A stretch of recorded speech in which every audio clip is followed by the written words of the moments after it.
This is the Fox Sports Sunday 2016 NFL Mock Draft. Welcome to the NFL, baby. Let's go to work. On Fox Sports Radio. All right, he's Mike Harmon. I'm Dan Beyer. 8 picks into our mock draft where we are mocking teams for their awful picks of first-rounders and maybe even second-rounders throughout the years. We are on to pick number 9. Let's get right to it. The Tampa Bay Buccaneers are on the clock, and the pick is up. The Tampa Bay Buccaneers select. And as Bo Jackson comes up, we talked about Ozzie Smith and you wearing a Cardinal uniform. And Jackson wears baseball and football, and you did football. Yes, I played the Gipper, but I also played for real in a much earlier time. But that Bo down there, that's a pretty interesting hobby he has for his vacation. When baseball ends, he winds up playing football.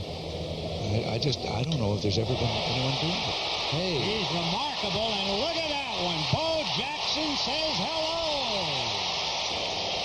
And Rick Russell is greeted on the first pitch to Bo Jackson. He almost hit it out of state. Okay, NBC Sports with the highlight there. That was Vin Scully and President Ronald Reagan, okay, at the All-Star game in 1989 in Anaheim as Bo Jackson hit the home run. We didn't have the audio of the Buccaneers taking Bo number 1 overall in 1986. Figured this was the next best thing. They've done everything they can to scrub that from every system.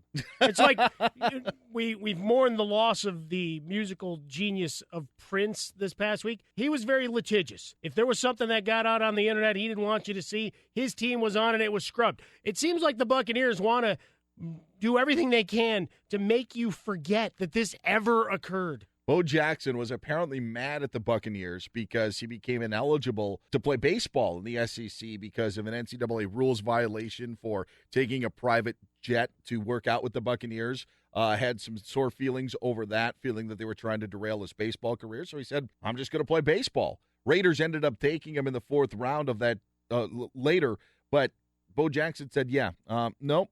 Not going to go to Tampa, not going to happen. Ended up playing baseball for the Kansas City Royals and was an all-star hitting that home run in 1989.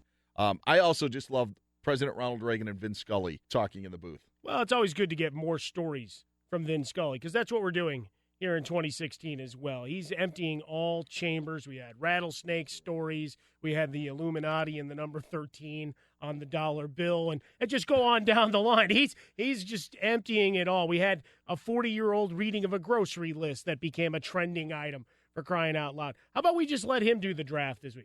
Not the mock draft, though. We've got to do that. No, he's not taking this job. Yeah, no. But they want him for the All-Star game, for the World Series. He can go do that. He could be the guy analyzing. You know, when he was 7 years old, he first picked up a football, said, Mom, what is it? I mean, there's so many stories that you could weave into a telecast with Vin Scully at the helm. Well, 10th on the clock right now, the New York Giants. And we know the fans, the people love to hate the New York Giants. The New York Giants, 10th overall on the clock. And the pick is in. Here's the commissioner with the Giants pick in our mock draft. The New York Giants select. Look out. Ron Day. He needs 23. He's across the 40. Open up the history book. Here comes Ron Day. Ron Day just outran every back in major college football history. Ron Day has just become the all-time leading rusher in NCAA history.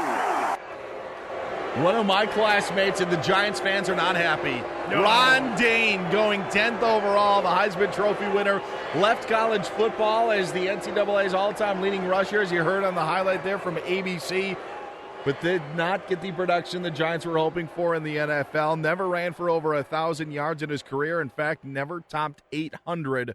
Ron Dane spent time with the Giants, Broncos, and Texans before calling it quits after the 2007 season. 12 touchdowns his first 2 years. Looked like he was going to be at least a solid goal line back. But I remember during my days at Northwestern, you'd go to what is now they part of Dyke Stadium and the whole rebuild at Northwestern. You'd go and you'd watch Wisconsin come in with behind those big 300-pound offensive linemen, and you know how they do the play-by-play in college stadiums. You're not hearing whatever. It's just quarterback to the receiver or the running back's name. We had an awful lot of Ron Dane, the ball carrier, which meant it was Ron Dane. People thought his last name was the ball carrier.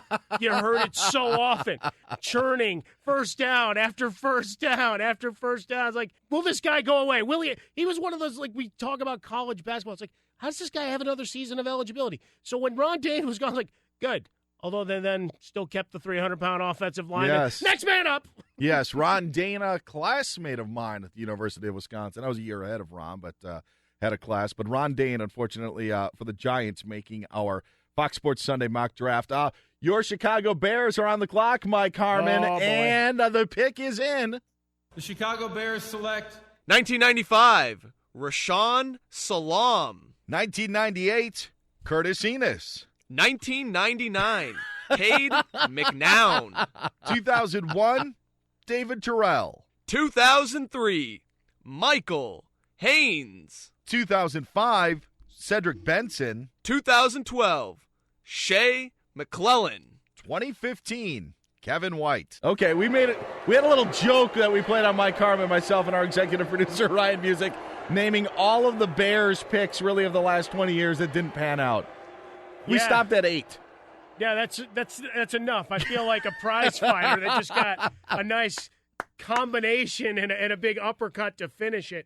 Kevin White, obviously, the jury's still out, but the injury concerning. Didn't play it all last year. But he didn't play it all, and the way it was hidden, and this was the big thing, right? You had a new regime, new general manager, new way of doing things at Hallis Hall, and they were very dodgy in terms of information that they were letting go in terms of how severe White's injury. Well, we hope he's ready by the end of September. Oh, we hope he's ready in October. And didn't see him at all. But Cade McNown, quick story. I got to attend Jerry Rice's final game home game as a member of the 49ers. That was the Terrell Owens 20-catch game against my beloved Bears.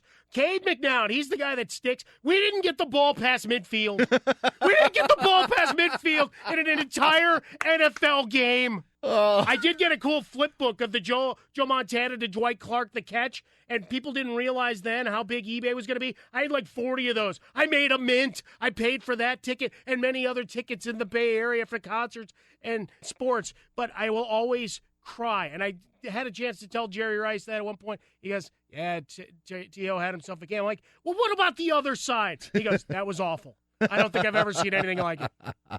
The NFL draft has never seen anything like we saw in 1999. The pick is in. The Saints picking 12th overall. the New Orleans Saints select Ricky Williams, running back, University of Texas. And again, it is not Ricky Williams in production.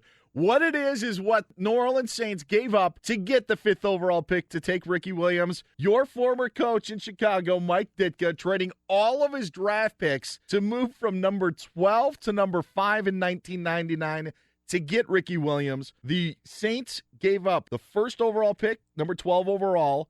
They also gave up a 3rd, 4th, 5th, 6th, and 7th in that year's draft, and then gave up a 1st the next year, which was the 2nd overall pick, and the 3rd round pick in 2000. It still makes you just scratch your head all these years later. We had Jerry Jones this past week after the Rams trade talking about Herschel Walker. I don't know that's Herschel Walker kind of territory, but talking up the bold move. I remember this happening and saying, all right, you made the push, and they did all the promotional things to try to do the sell job as if it was a WWE-inspired event, but it meant the end for Mike Ditka.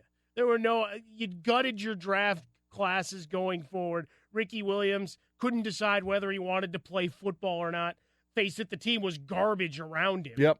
So for Mike Ditka, that ended the coaching career and on to punditry. It also meant the end of the draft for the Saints because they didn't have any more picks. So Ditka went and played golf. That was it. The Miami Dolphins are on the clock, and these fish are swimming upstream. Ready? 3, 2, 1. This is the Fox Sports Sunday 2016 NFL Mock Draft. Welcome to the NFL, baby. Let's go to work. On Fox Sports Radio.